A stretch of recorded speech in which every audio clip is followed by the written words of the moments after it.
All right. Today we're tackling a pretty complex topic.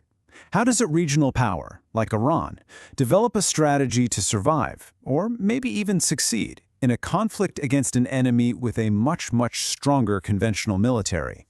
Let's dive right into the playbook. So this really gets to the heart of the puzzle, right? How can a military that just doesn't have the same jets, tanks, all that traditional hardware, how can they realistically face off against a global superpower? Well, the answer isn't going to be found on a traditional battlefield. You've got to think differently. So to really get this, we first need to kind of reset our thinking. The word winning here, it doesn't mean what you've seen in the history books. This is not about conquering territory or planting flags. And this is the absolute key. For a power like Iran, a strategic victory isn't about destroying the enemy. Nope, it's about ensuring the state survives. It's about making the conflict so politically painful, so economically draining for the adversary, that they're forced to rethink everything and come back to the negotiating table. In a way, winning is simply not losing. Okay, so if survival is the main goal, what's in the toolkit? How do you actually achieve this? The answer really comes down to one core concept: asymmetry. It's all about using unconventional methods to turn an opponent's strengths into weaknesses. This playbook really has four main pillars, and we're going to walk through each one. You've got a powerful missile arsenal for deterrence, a whole network of regional allies or proxies using their own massive geography as a shield, and finally, leveraging critical maritime choke points. First up, the missiles. Now, this isn't about launching a first strike to start a war. It's about what's called deterrence by punishment. The message is simple and clear. If you attack us, we will retaliate in a way that causes significant pain to your assets in the region. The goal is to make the initial cost of aggression just unacceptably high. Next, we have the proxy network.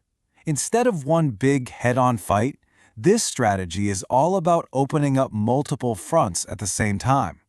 By leveraging allied groups across the region, in Lebanon, Iraq, Syria, Yemen, it totally complicates enemy war plans. It spreads their forces thin and turns what could have been a localized conflict into a huge regional mess. Then, let's talk about geography.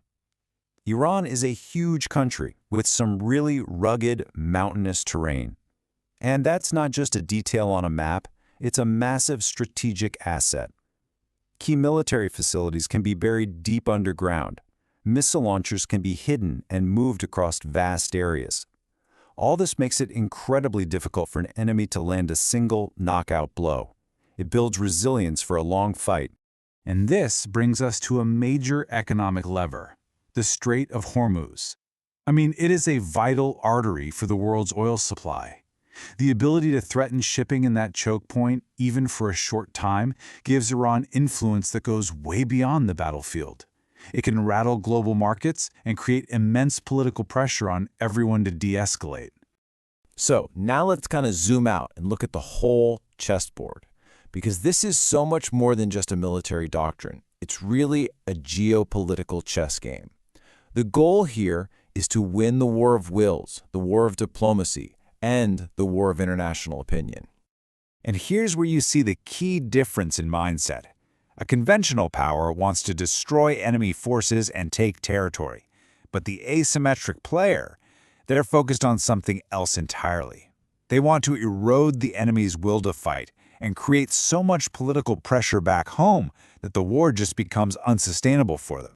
So how is this actually done?